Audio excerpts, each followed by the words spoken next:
ಕ್ರೀಡೆಯ ಮುಖಾಂತರ ಇವತ್ತು ಕ್ರೀಡೆ ಅಂತ ಬಂದಾಗ ಅದರಲ್ಲಿ ಜಾತಿ ಬರಲ್ಲ, ನಾವೆಲ್ಲರೂ ಒಗ್ಗಟ್ಟಾಗಿ ಆಡ್ತೀವಿ. ಇವತ್ತು ನೀವು ಎಷ್ಟು ಜನ ತಂಡಗಳಿದ್ದೀರಾ, ಎಷ್ಟು ಜನ ತಂಡದವರಿದ್ದೀರಿ? ಇವತ್ತು 5 ತಂಡಗಳು ನೀವೇನು ಆಡ್ತಾ ಇದ್ದೀರಾ. ನಿಜವಾಗಿ ಇವತ್ತು ಎಲ್ಲರೂ ಚೆನ್ನಾಗಿ ಆಡಿ ಚೆನ್ನಾಗಿ ನಿಮ್ಮ ಒಂದು ಪ್ರದರ್ಶನವನ್ನು ನೀಡಬೇಕಾಗ್ತದೆ. ಈಗ ಬ್ಯಾಟಿಂಗ್ ಇರ್ಬೋದು, ಫೀಲ್ಡಿಂಗ್ ಇರ್ಬೋದು, ಮತ್ತು ನಿಮ್ಮ ಒಂದು ಬೌಲಿಂಗ್ ಬ್ಯಾಟ್ಸ್ಮನ್ ಇರ್ಬೋದು. ಇವತ್ತು 5 ತಂಡ ಬಂದಿದೆ. ಮುಂದೆ ಬರ್ತಕ್ಕಂತಹ ದಿನಗಳಲ್ಲಿ ಇನ್ನೂ ಹೆಚ್ಚಿನ ತಂಡಗಳು ಬರಲಿ, 25 ತಂಡ ಬರೋ ವರ್ಷ ಇನ್ನೂ ಹೆಚ್ಚಿನಾಗಿ ನಡೀಲಿ. ಮತ್ತು ನಮ್ಗೆ ಇನ್ನೂ ಒಂದು ಆಸೆ ಇದೆ, ಮುಂದೆ ಬರ್ತಕ್ಕಂಥ ದಿನಗಳಲ್ಲಿ ಇವತ್ತು ನಾವು ನಮ್ಮ ಆಲಗೆರೆ ಗ್ರಾಮದಲ್ಲಿ ಇವತ್ತು ನಮ್ಮ ಸ್ನೇಹಿತರಾಗಿರ್ತಕ್ಕಂಥ ಗೌರೀಶ್ವರ್ ಇರ್ಬೋದು, ವರುಣ್ರವ್ರು ಇರ್ಬೋದು, ಇನ್ನೂ ಅನೇಕ ಜನ ನಮ್ಮ ಕರಿಯಪ್ಪನವ್ರು, ಚೇರ್ಮನ್ ಕರಿಯಪ್ಪನವ್ರು ಮುಂದಕ್ಕೆ ಬರಪ್ಪ, ಮಾಜಿ ಚೇರ್ಮನ್ ಆಗಿರ್ತಕ್ಕಂಥ ಕರಿಯಪ್ಪನವ್ರು ಇರ್ಬೋದು, ನಮ್ಮ ಮಂಜುನಾಥ್ ಇರ್ಬೋದು, ದಿನೇಶ್ ಇರ್ಬೋದು, ಗ್ರಾಮ ಪಂಚಾಯತ್ ಸದಸ್ಯರಾದಂಥ ರಾಜಶೇಖರ್ ಇರ್ಬೋದು, ನಮ್ಮ HMT ರಂಗನಾಥ್ ಇರ್ಬೋದು, ನಾವೆಲ್ಲರೂ ಸಹ ನಿಮ್ಮ ಜೊತೆಲಿರ್ತೇವೆ. ಮುಂದೆ ಬರ್ತಕ್ಕಂಥ ದಿನಗಳಲ್ಲಿ ಒಂದು ಫ್ಲಡ್ ಲೈಟ್ ಟೂರ್ನಮೆಂಟ್ ಆ ಥರ ಇವತ್ತು ರಾಮಾಂಜನು ಅಷ್ಟೇ ಸಹ ಸಾಕಷ್ಟು ಉತ್ಸಾಹದಿಂದ ಎಲ್ಲ ಆಯೋಜನೆ ಹರೀಶ್ ಇರ್ಬೋದು.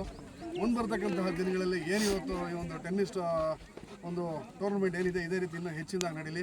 ಮತ್ತು ಒಂದೇನಪ್ಪ ಅಂತಂದರೆ ಇವತ್ತು ನಮ್ಮೂರಿನಲ್ಲಿ ಇವತ್ತು 5 ಜನ ನಾವು 5 ತಂಡಗಳು ಹೇಗೆ ಇವತ್ತಿದ್ರಿ ನೋಡಿ, ಆಟದಲ್ಲಿ ಆಟನ ಚೆನ್ನಾಗಿ ಆಡಬೇಕಾಗುತ್ತೆ, ಪ್ರದರ್ಶನ ಇರಬೇಕಾಗ್ತದೆ. ಗೆಲುವು ಸೋಲು ಇದ್ದಿದ್ದೆ.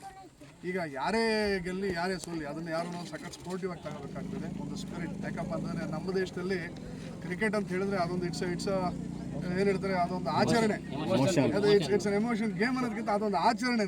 ನಮ್ಮಲ್ಲಿ ಹಬ್ಬನ ಈಗ ಯಾವ ರೀತಿ ನಾವು ಸಡಗರದಿಂದ ಆಚರಣೆ ಮಾಡ್ತೀವಿ ನೋಡಿ. ಮೊನ್ನೆ ನಮ್ಮ ಒಂದು ತಂಡ ಇವತ್ತು ನಮ್ಮ ಒಂದು ಭಾರತ ದೇಶದಲ್ಲಿ, ಅದರಲ್ಲೂ ರೋಹಿತ್ ಶರ್ಮಾ ಅವರ ಒಂದು ನಾಯಕತ್ವದಲ್ಲಿ ಇವತ್ತು ಒಂದು ವರ್ಲ್ಡ್ ಕಪ್ ಗೆದ್ದಿರೋದಾಗಿರ್ಬೋದು, ಮತ್ತು ನಮ್ಮ MS ಧೋನಿರವರು ನಮ್ಮ ಒಂದು ವರ್ಲ್ಡ್ ಕಪ್ ತಂದುಕೊಟ್ಟಿರೋದಾಗಿರ್ಬೋದು, ಕಪಿಲ್ ದೇವ್ ನಮ್ಗೆ ಬಿಡಂಗಿಲ್ಲಪ್ಪ, ಫಸ್ಟ್ ಅವ್ರು ತಂದುಕೊಟ್ಟರು, ಕಪಿಲ್ ದೇವ್ ಅವರು ಇರ್ಬೋದು. ಮತ್ತು ಅದಾದಮೇಲೆ ಈಗ ಇತ್ತೀಚಿನ ದಿನಗಳಲ್ಲಿ ಸೂರ್ಯಕುಮಾರ್ ಯಾದವ್ ಅವರು ಸಹ ಇವತ್ತು ವರ್ಲ್ಡ್ ಕಪ್ಪನ್ನು ಇವತ್ತು T20 ವರ್ಲ್ಡ್ ಕಪ್ಪನ್ನು ಇವತ್ತು ನಮಗೆ ಒಂದು ಭಾರತಕ್ಕೆ ಒಂದು ಕೀರ್ತಿತೆ. ಅದಲ್ಲದಲ್ಲೇ ಇವತ್ತು ನಮ್ಮ ಈ ಒಂದು ಗಡಿ ಗ್ರಾಮದಲ್ಲಿ, ಆಂಧ್ರದ ಒಂದು ಗಡಿ ಗ್ರಾಮದ ಒಂದು ನಮ್ಮ ಕರ್ನಾಟಕದ ಒಬ್ಬ ಹೆಣ್ಣುಮಗಳು ಇವತ್ತು ದೀಪಿಕಾ ಇವತ್ತು ಆಂಧ್ರ ಒಂದು ವಿಶ್ವಕಪ್ನಲ್ಲಿ ಇವತ್ತು ನಮ್ಮ ಒಂದು ವಿಶ್ವಕಪ್ನ ಇವತ್ತು ನಮ್ಮ ಒಂದು ದೇಶಕ್ಕೆ ತಂದುಕೊಟ್ಟಿರ್ತಕ್ಕಂಥ ಕೀರ್ತಿ. ಅಂದರೆ ಅದೇ ರೀತಿ ನಿಮ್ಮಲ್ಲಿರ್ತಕ್ಕಂಥ ಆಟಗಾರರು ನೀವು ಯಾವುದಾದ್ರೂ ಒಂದು ರಾಜ್ಯ ಮಟ್ಟಕ್ಕೋ ರಾಷ್ಟ್ರ ಮಟ್ಟಕ್ಕೋ ಒಂದು ಪ್ರತಿನಿಧಿಸಲಿ ಅಂತ ನನ್ನ ಒಂದು ಆಶಾಭಾವನೆ ಇದೆ.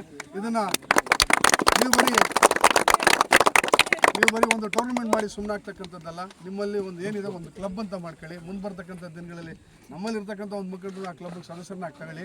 ನಿಮಗೊಂದು ಒಂದು ಕ್ರೀಡಾಂಗಣ ಇರ್ಬೋದು, ಒಂದು ಪ್ರತಿನಿತ್ಯ ಒಂದು ವಾರಕ್ಕೊಮ್ಮೆನಾದ್ರೂ ಸರಿ ಒಂದು ಪ್ರಾಕ್ಟೀಸ್ ಸೆಷನ್ ಅಂತಕ್ಕಂಥದ್ದು, ಆ ರೀತಿ ಒಂದು ಯಾವುದಾದ್ರೂ ಒಂದು ಶಿಬಿರವನ್ನು ನಾವು ಆಯೋಜನೆ ಮಾಡೋಣ.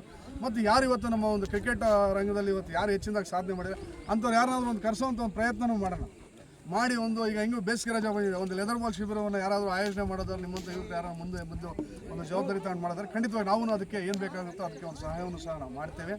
ಮತ್ತು ಅದಲ್ಲದೆ ನಾನು ಹೇಳ್ತೀನಿ, ಇವತ್ತು ಯಾವ ರೀತಿ ನಾವು ನಮ್ಮ ಒಂದು ಊರಲ್ಲಿ ನಾನು ಹೇಳೋದು ಇದೊಂದು ಕಟ್ನಿಟ್ಟಾಗಿ ನಾನು ಹೇಳ್ತೀನಿ, ಇವತ್ತು ನೀವು ಕ್ರೀಡೆಗೆ ಹೆಂಗೆ ಎಲ್ಲರೂ ಒಗ್ಗಟ್ಟಾಗಿ ನಿಂತಿದ್ದೀರ, ದಯಮಾಡಿ ನಮ್ಮ ಇರ್ತಕ್ಕಂಥ ಒಂದು ದ್ವೇಷ, ಆಮೇಲೆ ಯಾರನ್ನೂ ಬೇರೆಯವ್ರನ್ನ ಚುಚ್ಚುವಾಗಿ ಕಾಣೋದು, ಆಮೇಲೆ ಈ ಎಕ್ಸಾಂಪಲಿಗೆ ನನ್ನಲ್ಲಿ ಶಕ್ತಿ ಇದೆ ಅಂತ ಹೇಳೋದು, ವಯಸ್ಸಾದವ್ರ ಮೇಲೆ ಅದನ್ನು ಪ್ರದರ್ಶನ ಮಾಡೋದು, ಇಂಥದನ್ನೆಲ್ಲ ಬಿಟ್ಬಿಡೋಣ ದಯವಿಟ್ಟು. ಎಲ್ಲರೂ ಒಂದು ಒಗ್ಗಟ್ಟಿನಿಂದ ಒಂದು ಊರು, ನಾನು ಹೇಳೋದು ನಮ್ಮೂರು, ನಾವು ಇಲ್ಲಿಂದನೇ ಸಹ ಒಂದು ನಮ್ಮ ತಾಲೂಕಿಗೆ ಯಾರಾಗಿರೋ ಎಷ್ಟು ಚೆನ್ನಾಗಿದ್ದಾರಪ್ಪ ಅನ್ನೋ ಒಂದು ಇದನ್ನು ಇವತ್ತು ಅಂಥ ಒಂದು ಸಂದೇಶವನ್ನು ಕೊಡೋಣ. ಮತ್ತು ಖಂಡಿತವಾಗಿ ನಾನು ನನ್ನ ಶಾಸಕರಾಗಿರ್ತಕ್ಕಂಥ ಮತ್ತು ನಮ್ಮ ಜನಪ್ರಿಯ ನಾಯಕರಾಗಿರ್ತಕ್ಕಂಥ TB ಜಯಸೂರ್ಯ ಸಾಹೇಬ್ರ ಬಳಿನೂ ಮಾತಾಡ್ತೀನಿ. ಈಗ ನಾವೇನು ಇವತ್ತು ಒಂದು ಕ್ಲಬ್ ಅಂತ ಹೇಳಿದ್ವು, ಈಗಾಗಲೇ ಒಂದು ನಮ್ಮ ಸಿರಾ ತಾಲೂಕಲ್ಲಿ ಮಾಡಬೇಕು ಅಂತೇಳಿ ಒಂದು ಜಾಗನ ಗುರುತಿಸಿದ್ವಿ, ನಾವು ಕ್ರಿಕೆಟ್ ಸ್ಟೇಡಿಯಂ ಮಾಡಬೇಕು ಅಂತೇಳಿ ಇದಾಗಲೇ ನಡೀತಾ ಇದೆ. ಅದ್ರ ಜೊತೆಯಲ್ಲಿ ನಮ್ಮದು ಗಡಿ ಗ್ರಾಮ ಆಗಿರೋದ್ರಿಂದ, ಅದರಲ್ಲೂ ನಾನು ಒಬ್ಬ ಇವತ್ತು ಒಂದು ರಾಜ್ಯ ಸಚಿವ ಸ್ಥಾನಮಾನ ಹೊಂದಿರೋದ್ರಿಂದ ಇವತ್ತು ನನಗೆ ಇಂಥ ಒಂದು ಸ್ಥಾನಮಾನ ಕೊಡಿಸಿರ್ತಕ್ಕಂಥ ನಮ್ಮ ನಾಯಕರಿಗೆ ನಾನು ಸಹ ಒಂದು ಮನವಿ ಮಾಡ್ತೀನಿ. ನಮ್ಮವರು ಭಾಳ ಗಡಿ ಪ್ರದೇಶ ಆಗಿರೋದ್ರಿಂದ ನಮಗೂ ಸಹ ಒಂದು ಕ್ರೀಡೆಗೆ ಇನ್ನೂ ಏನೆಲ್ಲ ಉತ್ತೇಜನ ಬೇಕು ಅದನ್ನೆಲ್ಲ ನೀಡುವಂಥ ಕೆಲಸವನ್ನು ನಾನು ಅವರಿಂದ ಪಡಿತೀನಿ ಅನ್ನೋ ಒಂದು ವಿಶ್ವಾಸ ಇದೆ. ಮತ್ತು ನಮ್ಮ ಒಂದು ಕ್ರೀಡಾ ಮಂತ್ರಿಗಳೇನಿದ್ದಾರೆ, ನೀವೆಲ್ಲರೂ ಹೂ ಅಂತಂದರೆ ಅವ್ರಿಗೆ ಒಂದು ಮನವಿನೂ ಸಹ ಮಾಡೋಣ. ಇವತ್ತೇನು ನೀವು ಬಂದಿದ್ದೀರಾ ನೀವೆಲ್ಲ ಆದಮೇಲೆ ಖಂಡಿತವಾಗಿ ನಾನು ಅವ್ರನ್ನ ಒಂದು ವಿಧಾನಸಭೆಯಲ್ಲಿ ನೀವೆಲ್ಲ ಜೊತೆ ಒಂದು ಮನವಿ ಮಾಡೋಣ. ಖಂಡಿತ ಕ್ರೀಡೆಗೆ ಈಗ ಯಾಕಪ್ಪ ಅಂತ ಹೇಳಿ ನೋಡಿ, ಇವತ್ತು ಎಲ್ಲ ಜಾತಿ ಜನಾಂಗದವರು ನಿಂತಿದ್ದೀವಿ ನಾವು, ಇದೆ ಅಲ್ವಾ ಒಂದು ಕ್ರೀಡೆಗೆ ಇರ್ತಕ್ಕಂಥ ಒಂದು ಶಕ್ತಿ. ಸೊ ಆದ್ದರಿಂದ ಮುಂದೆ ಬರ್ತಕ್ಕಂಥ ದಿನಗಳಲ್ಲಿ ಈಗಾಗಲೇ ನಾನು ತಡ ಆಗಿದೆ ಪಾಪ, ಇನ್ನೂ ನಿಮ್ಮನ್ನು ಕಾಯಿಸ